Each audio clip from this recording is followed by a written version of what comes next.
Well, दो बार हुआ, but take it as three times. And I am back. I hope you guys are doing really well.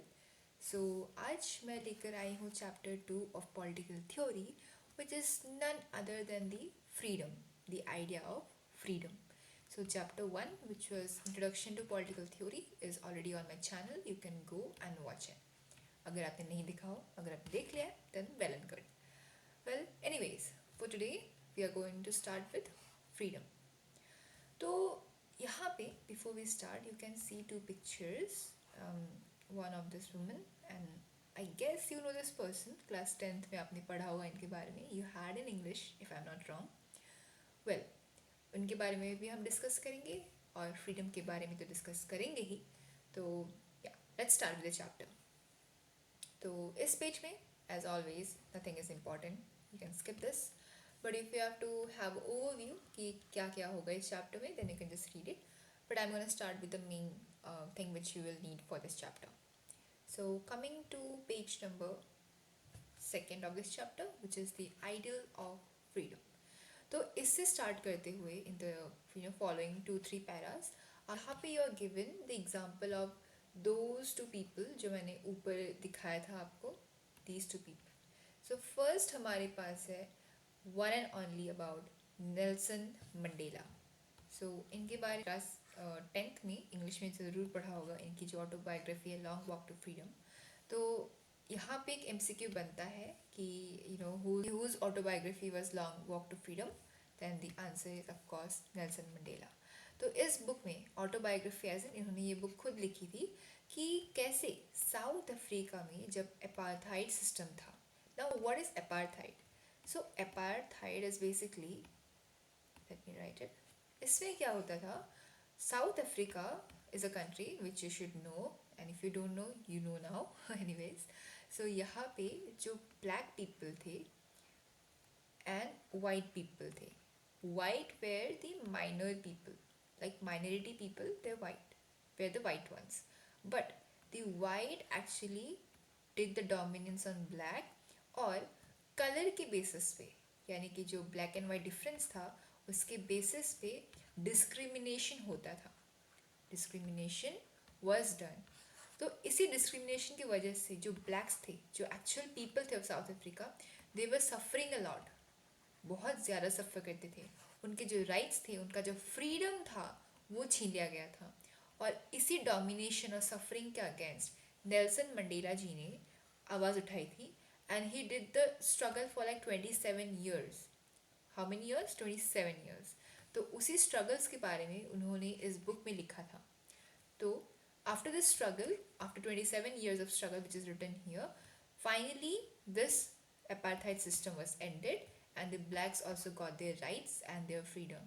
और उसके बाद जब south Africa free हुआ था, then Nelson Mandela was made the first South Africa's president.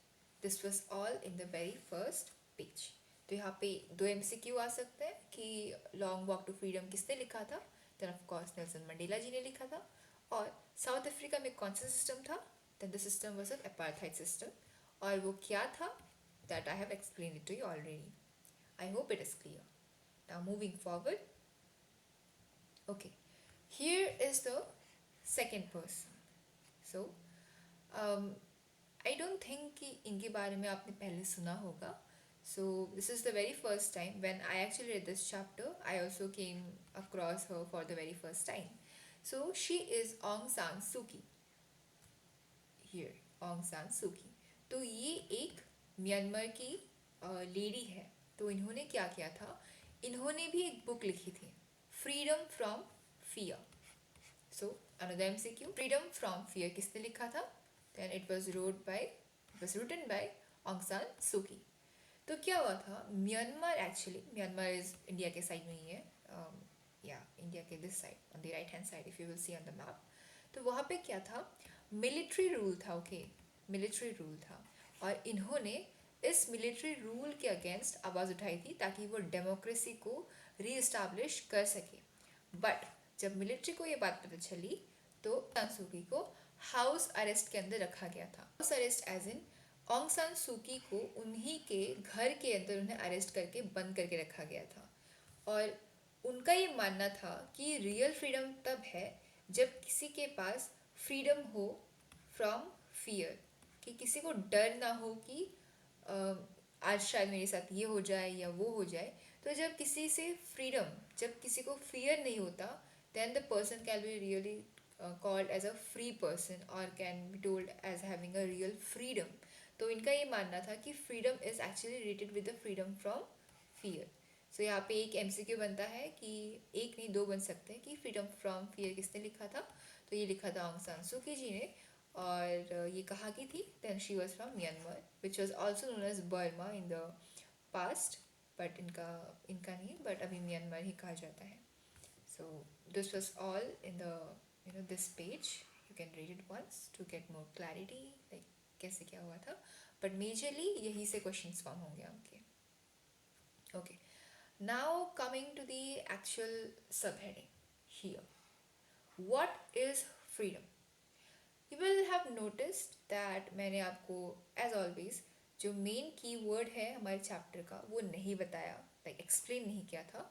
The reason is यहाँ पे जो examples थे here the examples which were there, यहाँ पे जो एग्जाम्पल्स थे ऑन्ग सान सूकी जी का और नेल्सन मंडेला का, wanted you to have a better clarity कि आखिर फ्रीडम के लिए लोग क्या क्या कर सकते हैं। सो यू सॉ राइट कि नेल्सन मंडेला जी ने 27 ईयर्स अपने बिताए थे, ऑन्ग सान सूकी वॉज अंडर हाउस अरेस्ट। सो कितना इम्पॉर्टेंट है फ्रीडम। तो फ्रीडम आखिर है क्या? So freedom can be described with these 3 major pointers. First pointers, having decisions of your life with yourself, opportunity to grow, and least constructive constraints. Let me explain. Suppose you are here. Let me name you. I guess, yeah, Sheila is watching my video. Okay, Sheila. तो शीला जो है उसको अगर कहीं पे जाना हो घर से बाहर, या कुछ करना हो, कुछ खरीदना हो, then she always has to ask somebody. Let's take an example. उसको पूछना ही होता है, लाइक क्या मैं ये कर लूँ, क्या मैं जाऊँ, क्या मैं ना जाऊँ। तो क्या रियल सेंस में शीला फ्री है? Then that's not what is called freedom, because freedom tells कि जब किसी इंसान के पास, जब शीला के पास उसके लाइफ के डिसीजंस उसके साथ रहेंगे, when she will have her own decisions for her life, then she will have freedom. यानी कि जब किसी इंसान के पास उसके लाइफ के डिसीजंस उसके साथ रहे, उसके साथ लाई करे, and they don't have to ask और take someone's permission, take permission of somebody, तब वो इंसान फ्री कहा जाएगा, या कहा जाएगा कि उस इंसान के पास फ्रीडम है कि वो जो चाहे वो कर सकता है। Now second is here opportunity to grow. अब अगर शीला के ऊपर हम रिस्ट्रिक्शंस लगा के रखते, suppose name this person Rohit, तो रोहित अगर शीला के ऊपर रिस्ट्रिक्शंस लगा के रखता कि नहीं तुम नहीं जाओगी बाहर, you won't do this, you won't do that, तो शायद शीला अपना जो टैलेंट है या अपना जो कैलिबर है उसे वो इंक्रीज नहीं कर पाती और वो ग्रो नहीं कर पाती। But in the other sense, if you have your freedom, if you have your own decisions with yourself, then you can grow and you will have lot more of opportunity to flourish and become better. All right, and the third is least constructive constraints. Now first में मैंने यहाँ पे बोला था कि वो इंसान जो चाहे वो कर सकता है, but that is not true. हमने chapter 2 of the constitution book rights पढ़ा था, उसमें एक टर्म था रीजनेबल रिस्ट्रिक्शंस। ऑलराइट, सो रीजनेबल रिस्ट्रिक्शंस की तरह हर एक चीज़ में, फ्रीडम में भी कुछ कंस्ट्रेंट्स रहते हैं, कुछ कंस्ट्रेंट्स रहते हैं। वरना क्या होगा अगर इस इंसान को सपोज अमन अगेन, ओके, अगर अमन को हम फुल फ्रीडम दें, फुल फ्रीडम, देन हो सकता है कि वो अपने इस फ्रीडम का मिसयूज़ करे। इसलिए फ्रीडम हो, then you can have your own decisions, you have the opportunity to grow, but also constraints रहे, बट वो कंस्ट्रेंट्स लेस हो। ज़्यादा कंस्ट्रेंट्स होंगे then you will not be able to grow, grow as in आपका freedom जो है in complete sense वो नहीं रहेगा, इसलिए कंस्ट्रेंट्स इंपॉर्टेंट है ताकि हम मिसयूज़ को रोके, बट वो कंस्ट्रेंट्स कम होने चाहिए. So I hope you have got the idea of freedom. तो ये तीन जो मेन पॉइंटर्स थे, I know it's a lot of खिचपिच हियर, बट आप पॉज करके पीछे जाके देख सकते हो इन द क्लियर स्क्रीन कि तीन पॉइंटर्स थे. Let me highlight with the highlighter. One was having decisions of your life with yourself. Second is कि आप ग्रो करने की अपॉर्चुनिटी रखो अपने साथ, और जो कंस्ट्रेंट्स रहेंगे आपके साथ और वो भी कंस्ट्रक्टिव कंस्ट्रेंट्स हियर, तो वो लीस्ट होने चाहिए कि कम होने चाहिए, ना कि बहुत ज़्यादा. So that was all about the idea of freedom here. I hope it is clear, and now we will move forward. Okay. Here. तो मैंने यहाँ पे आपको जितना बोला था वो सारा यहाँ पे पैराग्राफ में दिया हुआ है. You can read it once before moving ahead. All right. So यहाँ पे here एक बॉक्स है, स्वराज. Now फ्रीडम का जो कंसेप्ट है, फ्रीडम, उसी के साथ हमारे इंडियन कंटेक्स्ट में swaraj plays a very great role. तो स्वराज दो वर्ड से बना है. Let me write here swaraj. One is swa and the other is raj. Swa means self यानी कि खुद, और राज मीन्स रूल, जो कि यहाँ पे भी दिया है. स्व is self, Raj is rule. So Swaraj in the context of freedom is basically rule over the self, rule of the self and rule over the self. यानी कि जब आपका रूल, आप खुद के ऊपर रूल करो, जो मैंने कहा कि आपके साथ अपना डिसीजंस रहे कि आपको क्या करना है क्या नहीं करना है, what to wear, what not to, what to eat, what not to. तो ये सारा जो रूल आपके साथ अपने ऊपर अपने साथ रहे, that is called swaraj. That is in the very basic term I am explaining you. And then next important point है यहाँ पे, यहाँ से एमसीक्यू बन सकता है आपके लिए कि बाल गंगाधर तिलक जी का स्टेटमेंट था that Swaraj is my birth right and I shall have it. तो अगर एमसीक्यू आए कि किसका स्टेटमेंट था कि स्वराज मेरा जन्म सिद्ध अधिकार है और वो मुझे मिलना ही चाहिए, देन द पर्सन इज बाल Gangadhar Tilak ji. Then moving forward, उसी सेम कंसेप्ट पे, स्वराज कंसेप्ट पे हमारे महात्मा गांधी जी ने भी एक बुक लिखी थी विच वॉज हिंद स्वराज. तो उन्होंने कहा था कि it is swaraj when we learn to rule ourselves. Same thing which I told you, जब आप खुद के ऊपर रूल करना सीख जाओ, that is called as swaraj. तो हिंद स्वराज किसने लिखी थी? महात्मा गांधी जी ने. That's the another MCQ which might come, you must highlight it. And the MCQ which will definitely come is in the last line here, which is Hind Swaraj कौन से ईयर में लिखी गई थी? Then the year is 1909.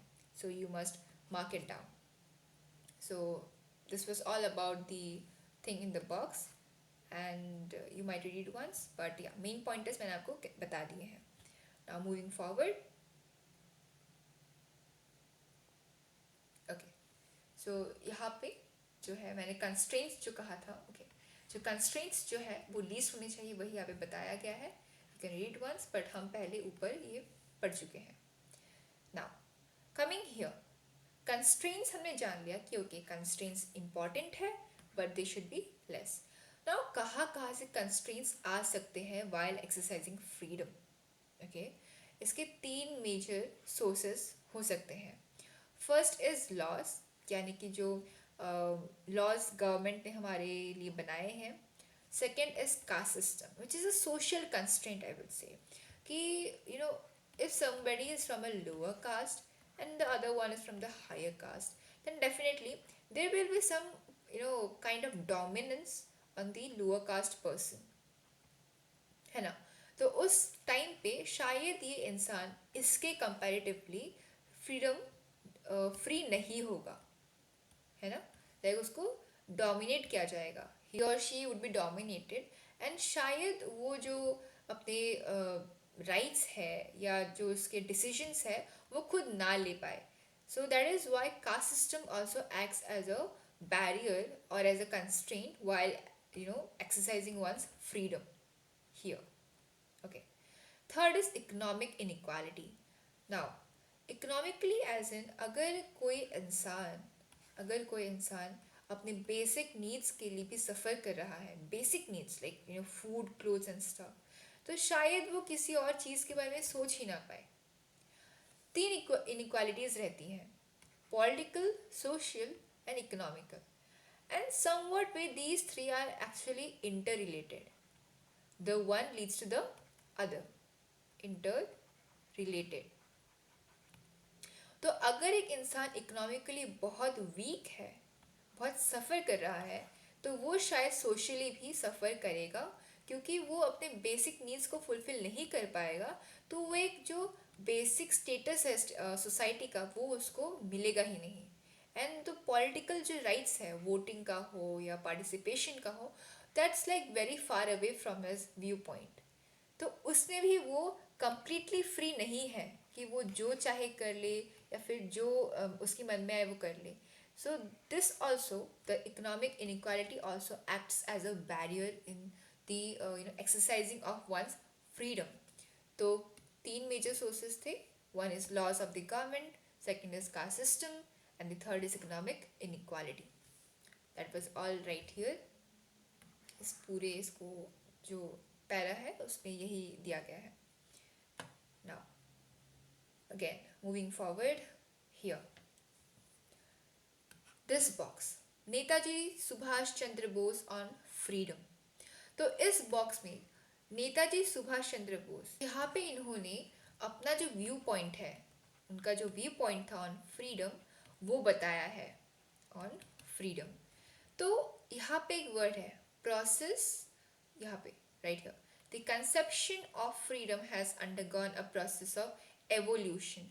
तो chapter 1 में आई told you कि जो भी वैल्यूज, जो ideas like freedom, equality which I told you, they always undergo process of evolution. Evolution कैसे, जब उस पर डिबेट किया जाए, थिंक किया जाए या डिस्कस किया जाए, तो these are the processes of evolution. तो इन्हीं एवोल्यूशन से जो फ्रीडम के जो साइट्स है या जो एरियाज है, वो और भी उभर कर निकले थे। उसमें नेताजी ने ये कहा है कि फ्रीडम का मतलब उनसे ऑल राउंड फ्रीडम है। ऑल राउंड एज इन, जैसे इनइक्वालिटी का मैंने आपको बताया कि पॉलिटिकल इनइक्वालिटी, यस राइट, ठीक है, it's a very short form, I hope you get it. So जैसे कि पॉलिटिकल, सोशल और इकोनॉमिकल इनइक्वालिटी है, सेम वे फ्रीडम के भी डिफरेंट एस्पेक्ट्स हैं। और हम किसी इंसान को या किसी कंट्री के जो सिटीजन्स हैं उनको फ्री तभी कह पाएंगे जब उनको ऑल राउंड फ्रीडम प्राप्त हो। All round as in freedom for all the people, like rich हो या पुअर हो या इंडिविजुअल हो या सोसाइटी हो। जब हर एक इंसान को हर एक तरह की फ्रीडम मिल जाए, तभी वो टोटली फ्री कहला पाएगा, टोटली टोटली फ्री कहला पाएगा। So this was the idea of our Netaji Subhash Chandra Bose on freedom. I hope it is clear. Now again moving forward, यहाँ पे अब देखो constraints देख लिया कि freedom है, okay, right, but constraints चाहिए, और constraints क्या होने चाहिए, least होने चाहिए, और कहाँ से आते हैं, where, वो भी हमने देख लिया। अब क्वेश्चन है why do we need constraints, यानी कि वाई कंस्ट्रेंट्स क्यों चाहिए, क्यों चाहिए। तो उसके भी जो फॉलोइंग 3, 4, 5 पैराज है, उन सभी को मैंने पढ़ के यहाँ पे जो मेन पॉइंटर्स हैं, जो main thing which you can write in your exams, वो यहाँ पे मैंशनड है। So the first is control of conflicts, यानी कि controls conflicts. Second is protects freedom. Third is prevents misuse. Fourth is accommodation of opinions. Now we will go one by one. First one is control of conflicts. अब देखो यहाँ पे again दो इंसान को हम लेंगे, ऑब्वियसली हमारा अपना मन, और let's take Riya, okay. So they both have freedom. Imagine they both have a lot of freedom, but restrictions अभी हमने इन पे नहीं डाले हैं। तो अमन ने कुछ ऐसा कह दिया या कर दिया जो रिया के फ्रीडम के अगेंस्ट है, ओके, रिया के फ्रीडम के अगेंस्ट है, और मे बी रिया के फ्रीडम को इन्फ्रिंज कर रहा है या उसको वायोलेट कर रहा है। तो उस टाइम पे इन दोनों के बीच में कन्फ्लिक्ट्स होंगे, राइट। ये बोलेगा कि ये मेरा राइट है, मैं कर सकता हूँ, और ये बोलेगी कि नहीं, तुम ये नहीं कर सकते, दिस इज माई राइट। तो you see here is no boundary which can decide कि कौन कहाँ तक अपनी फ्रीडम को एक्सरसाइज कर सकता है, till where Aman can exercise his freedom and till where Riya can exercise the very same. तो उस टाइम पे अगर हमारे पास बाउंड्रीज हो, अगर हमारे पास रीजनेबल रिस्ट्रिक्शंस हो, तो हम जो कॉन्फ्लिक्ट्स हैं, जो आपसी झगड़े या मतभेद है, उन सब को हम कंट्रोल कर सकते हैं, क्योंकि लोगों को पता होगा कि ओके, आई हैव फ्रीडम, मैं फ्री हूँ, but at but there is a boundary between freedom in exercising my freedom, कि मैं इस लाइन को क्रॉस नहीं कर सकता। Same way, same thing goes for the other people too. So the first is, I hope clear, which is it controls the conflicts. Second is protects freedom. It is related with the very first example. अब जैसे कि अमन को पता नहीं था कि कितने सारे restrictions है, this is very much red, we take green, this is very red here, no. So अमन को पता नहीं था कि कहाँ तक boundary है, and that is why he like violated Riyaz freedom. तो उस टाइम पे रिया के फ्रीडम को प्रोटेक्ट करने के लिए अगर हमारे पास रीजनेबल रिस्ट्रिक्शंस होते, तो ना ही अमन इसे वायलेट करता, और जो रिया का जो फ्रीडम है वो प्रोटेक्टेड रहता। That is why again constraints are important. Third is prevents misuse. इसके लिए एक अलग एग्जांपल देती हूँ आपको। ओके, तो again we will take a person. Alright, so यहाँ पे ये इंसान घर के अंदर अपने मस्त जी रहा है, मे बी तारक मेहता देख रहा होगा, and this is a person again Aman हमारा। तो अमन जो है वो कहता है कि मेरे पास बाहर जाने की पूरी छूट है, I can just go and roam around the streets and go wherever I want to because I have freedom. But at the same time वो क्या करता है, अमन ends up breaking into the house of, name him Rohan. तो अमन freedom के नाम पे रोहन के घर के अंदर चला गया और कहता है कि मैं आ ही सकता बिकॉज मैं फ्री हूँ, आई हैव फ्रीडम। तो देखा आपने कि अगर फ्रीडम पे अगर कंस्ट्रेंट्स नहीं है, अगर रीजनेबल रिस्ट्रिक्शंस नहीं है, तो कहीं ना कहीं लोग उसका मिसयूज कर सकते हैं। They can just break into someone's house और do whatever they want to. तो कहीं ना कहीं अगर आपको एक्सेसिव पावर मिल जाती है, always people try to misuse it, always people try to have everything in their hands. तो उसी को प्रिवेंट करने के लिए, मिसयूज को प्रिवेंट करने के लिए constraints are important. Last but not the least, accommodation of opinions. यानी कि एकोमोडेशन के साथ में रखना, एकोमोडेट करना ओपिनियंस, जो अलग अलग सोच विचार है। फ्रीडम है, ओके, फ्रीडम है। हमने देखा कि freedom of expression, freedom of speech and so on. तो ये हमें अपने ओपिनियंस और रीजंस जो है उसे एक्सप्रेस करने के लिए प्रोवाइड करता है राइट टू फ्रीडम, है ना। बट अगर उसमें रिस्ट्रिक्शंस ना हो, अगर उसमें हम कंस्ट्रेंट्स ना डालें, तो शायद जो फ्रीडम, जो पॉइंट ऑफ व्यू अमन का था, जो रीज़न या आइडिया रिया का था, वो एक साथ कभी आ ही नहीं पाते। दे both would have tried to dominate their reasons on each other and could never reach a proper conclusion, right? So इसी को सॉल्व करने के लिए reasonable restrictions put a boundary. Again, they put a boundary कि okay, you can reflect and express your opinions till here, she can also do the same, and both can discuss and debate on that and can reach a constructive conclusion. So this was all about the 4 points. First was here. First was controls conflicts, second is protects freedom, third is prevents misuse, and fourth is accommodation of opinions. I know this is a lot of mess around here, but you can just skip to some earlier parts so you can have a clean screen and just note down these 4 points. Alright, so I hope that the points are clear, and again shifting to red color because of course. Okay, now we come to this page. Here, first is the यहाँ पे side में जो है that's the very same thing which I told you, the all the 4 pointers जो paragraphs में थे I have provided you. Now the box talks about liberalism. Now what is it? एक तरफ है फ्रीडम और एक तरफ है liberalism. Alright? So, liberalism basically is a political idea which promotes individual freedom. यानी कि आप फ्री हो, आपके पास फ्रीडम है, और जो सोसाइटी या जो इंसान आपको उस फ्रीडम को एक्सरसाइज करने के लिए यानी कि उसको यूज़ करने के लिए प्रॉपर प्रोविजंस प्रोवाइड करे, प्रॉपर फ्रीडम दे, दैट सोसाइटी और that person is called a liberal और अ लिबरल सोसाइटी. यानी कि they can tolerate, you see right here, आप जो भी करो, चाहे आप आपके फ्रीडम के साथ आप कहीं पे भी घूमने जाओ, आप कुछ भी खाओ, आप कहीं पे रहो, वट एवर यू से, जितना ज़्यादा वो टॉलरेट करेंगे, जितना ज़्यादा वो आपके फ्रीडम के साथ टॉलरेट करेंगे, टॉलरेट यानी कि उसको सहेंगे या उसके साथ वो they will settle down with it to tolerate your freedom. जितना ज़्यादा वो करेंगे उतना ज़्यादा उन्हें लिबरल या लिबरलिज्म एक्सरसाइज करते हुए कहा जाएगा. You get it? So liberalism is basically related with the idea of tolerance, यानी कि वो कितना ज़्यादा आपको या आपके फ्रीडम के साथ आपको टॉलरेट करे. नाउ यहाँ पे दो major things to be very to be noted.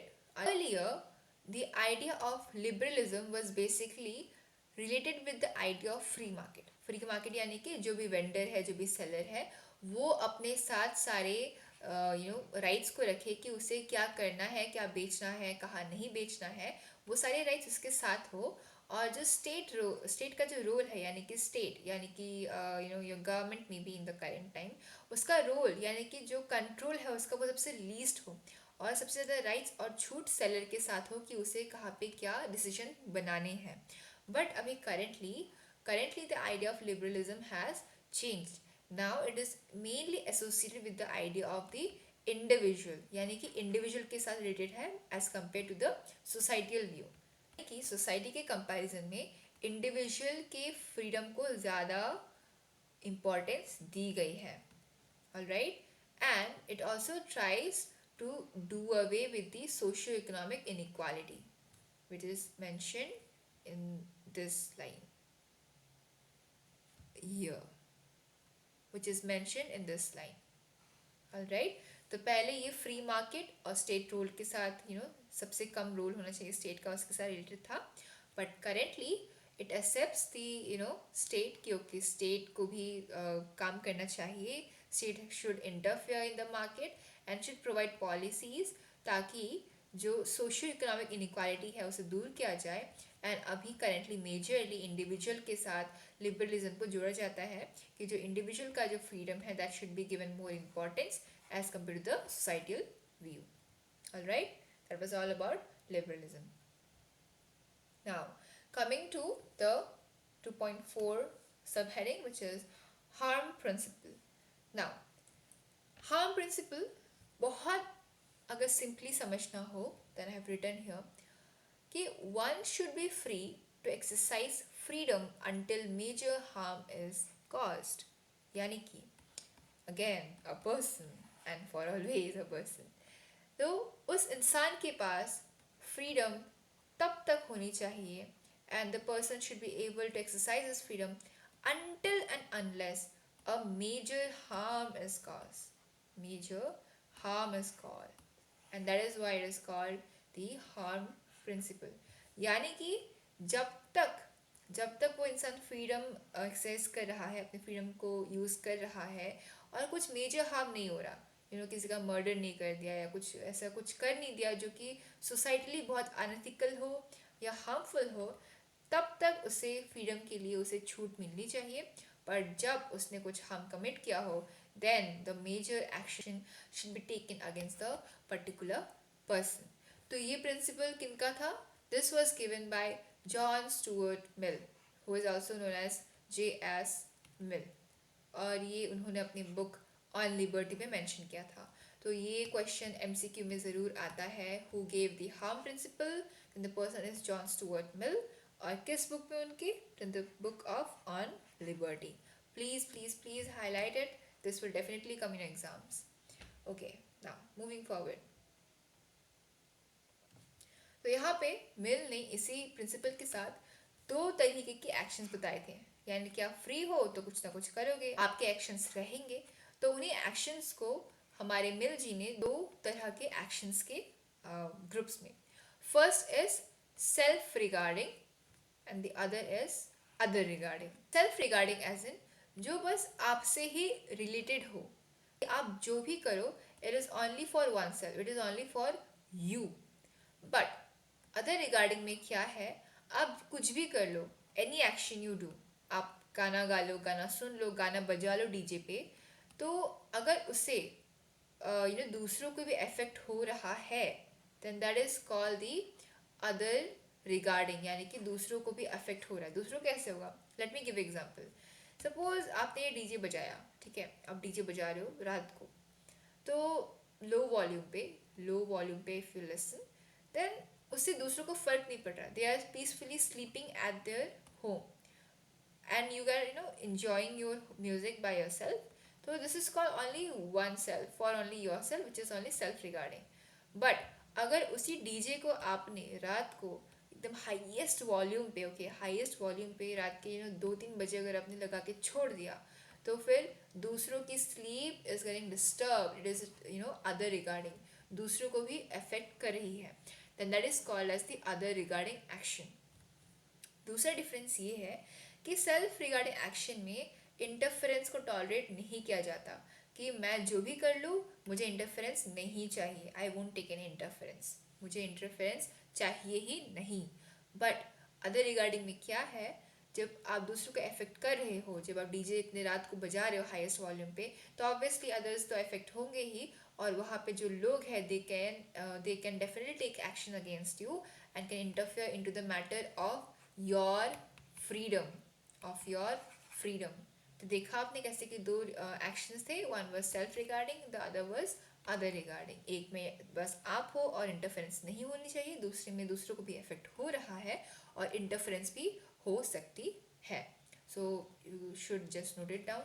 ये आई डोंट थिंक कि आएगा, बट या मेजरली जस्ट एमसीक्यू में आ सकता है कि who gave the idea of self regarding and other regarding, and it was also given by mill, J.S. Mill. Okay, now moving forward here. This para, okay, let me just make it a bit bolder. Okay, alright. So this para, okay. तो इसमें क्या हुआ, हमने DJ वाला जो example था वो देखा।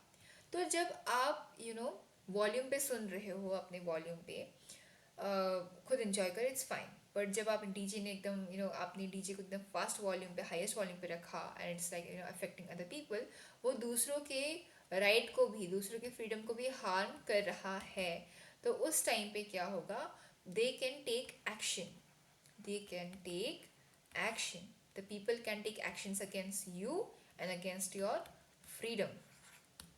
बट इसमें एक और कॉन्सेप्ट ये दिया गया है कि one should be punished if the harm caused is really high or else only social disapproval। यानी कि अगर आपने फ्रीडम का यूज़ करते हुए, अगर आपने फ्रीडम का यूज़ किया और आपने कुछ ऐसा मिसयूज़ किया जिससे जो हार्म था वो बहुत बड़ा था, शायद आपने किसी का मर्डर कर दिया या आपने कुछ ऐसा क्राइम कर दिया which is very very wrong, very unethical, then उसी केस पे आपको पनिश किया जाना चाहिए, आपको पनिश किया जाना चाहिए। बट अगर हार्म जो था, जो आपका जो हार्म था, वो जो हुआ था वो लो था, वो कुछ ज़्यादा मेजर नहीं था, मे बी शायद कुछ 2-4 ब्रूजेस या कुछ घाव ऐसे कुछ हो गए होंगे, या जैसे कि डीजे वाला एग्जांपल, आपने किसी की नींद डिस्टर्ब कर दी, तो उस पर आपको पनिश नहीं किया जाना चाहिए, बस आपको सोशली डिसअप्रूव किया जा सकता है, उससे आपको अपनी गलती का एहसास भी होगा, प्लस जो पनिशमेंट था वो सोशली भी आपको दिया जाएगा। But as your harm was which the harm which was caused low, that is why जो मेजर पनिशमेंट है वो आपके अकॉर्डिंग, वो आपके खिलाफ नहीं ली जानी चाहिए। क्योंकि अगर ऐसा हर एक छोटी छोटी बात पे, अगर हर एक छोटी छोटी बात पे छोटी छोटी बात पे अगर आपके अगेंस्ट एक्शन लिया गया, तो this will definitely go against the idea of your individual freedom. All right, तो बेसिकली दो एक्शंस थे हमारे पास, self regarding, other regarding. Self पे बस आपके साथ रिलेटेड है, इंटरफेरेंस नहीं है। अदर रिगार्डिंग में दूसरों को भी अफेक्ट करता है और दूसरे भी इंटरफेयर करते हैं। अगर इंटरफेरेंस से जो हार्म है वो अगर बहुत ज़्यादा है तो ही आपको पनिश किया जा सकता है। अगर हार्म जो कॉस्ट वो लो है तो बस social disapproval is fine and is sufficient for you or the person who has committed the harm. Alright, I hope the things are clear. Moving ahead, तो यहाँ तक वही सारी चीज़ें थी जो मैंने आपको ऊपर बताई एंड या ऑल राइट। सो ये सारी चीज़ें एग्जाम्पल्स थी which were discussed about self and other, can just read it once. यहाँ पे भी रीजनेबल रिस्ट्रिक्शंस का जो डेफिनेशन है वो दिया गया है। मेजर कुछ नहीं है, जैसे restrictions which are the constraints and obviously reasonable यानी कि वो रीज़न के साथ होना चाहिए। इट शुड बी जस्टिफाइड, ऐसा नहीं कि आपको मन किया और आपने उस रिस्ट्रिक्शन को लगा दिया उसके ऊपर। So it should be like that, it should be reasonable. Alright, okay. Now negative and positive liberty. हमने लिबर्टी या फिर लिबरलिज्म को देखा, राइट, यानी कि कितना टॉलरेट कर सकते हो आप, टॉलरेंसी और टॉलरेट जो भी हो आप उसे कितना कर सकते हो। तो उसके दो टाइप्स हैं, one is negative and the other is positive. So इसका डिफरेंस नेक्स्ट 4-5 पैरास में जितने भी आपके पैराग्राफ्स हैं जिसमें ये डिस्कस किया गया है अबाउट नेगेटिव एंड पॉजिटिव, वो आपको एकदम क्रिस्प मैनर में जो आपको मेनली चाहिए होगा एज अ डिफरेंस वो यहाँ पे ऑलरेडी मैंशनड है। You can kindly note it down and this will definitely come in exams because it does come in like 3 or 5 marker, 3 or 6 marker, yeah, 3 or 6 marker it might come. So negative liberty and positive liberty. Negative में क्या है, अगर suppose individual, let's name him something different now, suppose Akash, Akash is here. तो आकाश has freedom, उसके पास अपनी आज़ादी है, अपनी स्वतंत्रता है। और जब उसके इस एरिया में अगर कोई सोसाइटी का इंसान या let's take the society as a whole, अगर सोसाइटी कुछ एक्ट करे उसके फ्रीडम में, देन उसे नेगेटिव लिबर्टी में it is considered as an interference. Basically क्या है, negative is more like a radical sense, यानी कि इंडिविजुअल पे ज़्यादा फोकस्ड है, but positive is like society के साथ इंडिविजुअल को बढ़ना चाहिए, सोसाइटी एंड द इंडिविजुअल, यानी कि ये दो साथ साथ रहेंगे। बट नेगेटिव में क्या है कि सोसाइटी को बहुत दूर छोड़ के रखा है, बस रेडिकली बस इंडिविजुअल को ही फोकस किया गया है। That was the basic difference. Now coming back to the pointers which I have made. तो यहाँ पे अगर सोसाइटी ने आकाश के इस फ्रीडम पे अगर कुछ किया, अगर कुछ एक्शन लिया, अच्छा हो बुरा हो जो भी हो, but it would be considered as an interference. ठीक है, अगर सेम वे दूसरा इंसान है, लेट्स नेम हर प्रिया। तो प्रिया, ऑलराइट, तो प्रिया हमारी जो है वो रेडिकल नहीं है, शी इज़ नॉट लाइक आकाश। अगर उसके साथ किसी सोसाइटी ने, किसी सोसाइटी एज एन अगर लोगों ने कुछ उसके फ्रीडम के साथ किया, मे बी कुछ उसके ऊपर एक्शंस ली, अच्छे हो बुरा, अच्छा हो बुरा हो, then both are taken as the support of the society. Interference नहीं, support. It is taken in a positive way but it was taken in a negative way.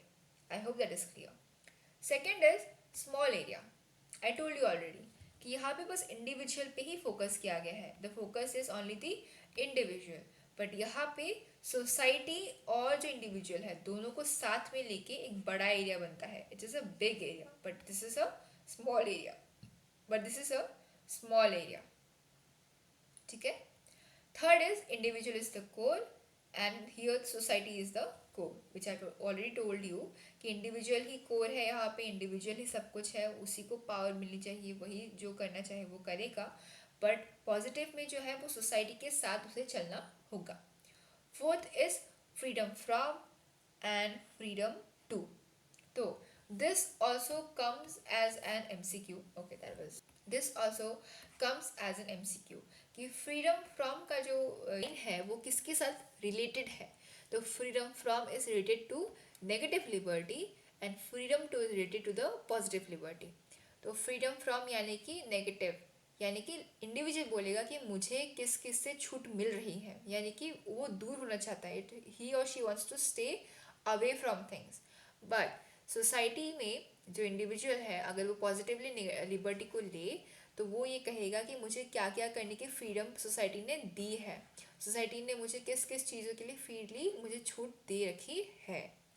Fifth is interest of individual is the highest, यानी कि again जो individual चाहेगा उसी का interest सबसे ऊपर माना जाएगा. बट पॉजिटिव में जो है इंडिविजुअल नहीं, इंडिविजुअल सोसाइटी दोनों को साथ में लेके दोनों के इंटरेस्ट को कोलैबोरेटिवली एंड अकोमोडेट किया जाएगा. ठीक है. And the last is might harm as no reasonable restriction and here harms if wrong law. यानी कि नेगेटिव लिबर्टी में as we saw it is very radical, यानी कि जो इंडिविजुअल चाहेगा वही करेगा.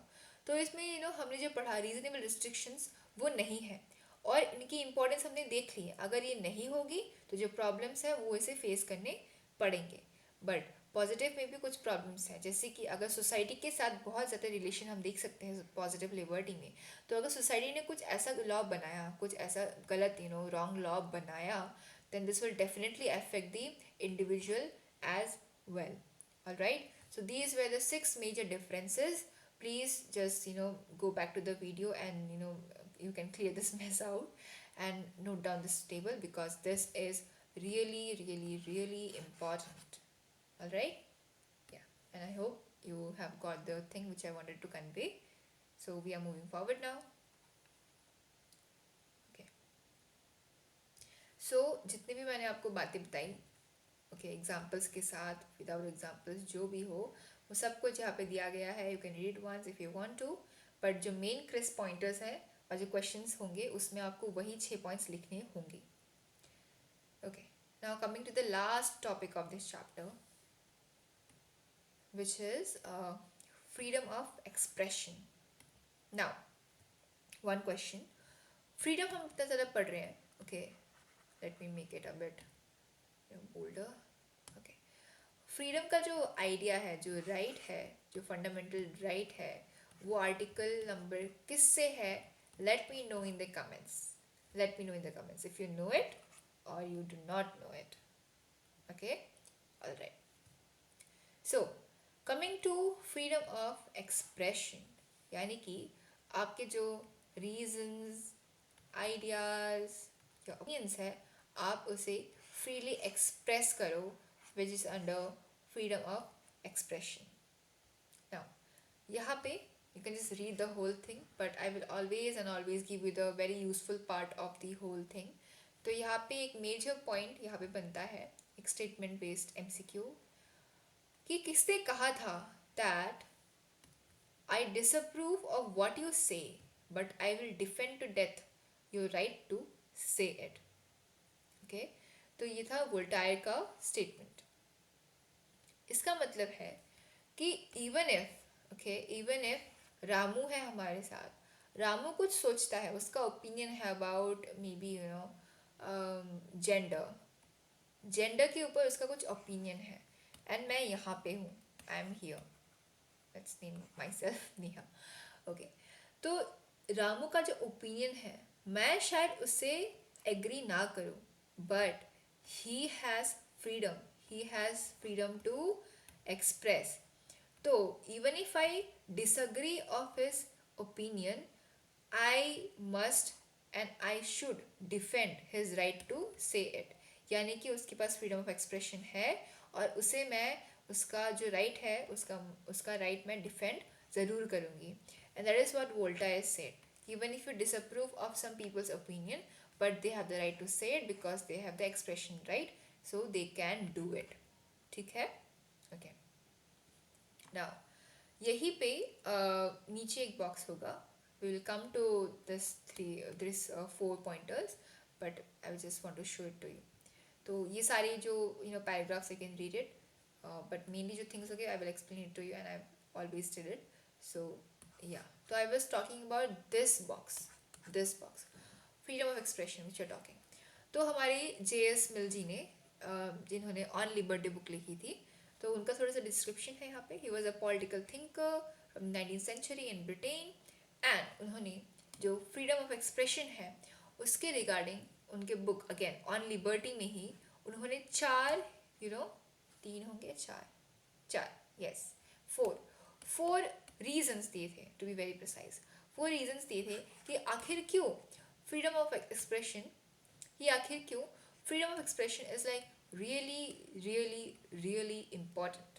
ठीक है, और वो चार रीजंस यहाँ पे दिए गए हैं, and I have mentioned it here. Wait, I have mentioned it here, यहाँ पे in key points. Let's change the colour. Okay, so first उन्होंने बोला, हमारे JS जी ने बोला, ओके, उन्होंने बोला कि no idea is totally wrong. Second is later it might become true. Third is truth gets justified. And fourth is conflicts is equals to emergence of truth. In चारों के लिए I will give you an example because I believe that examples are the best way to learn something. So example, हम लेते हैं प्रिया को. Welcome back प्रिया. तो प्रिया ने कहा कि all flowers are pink.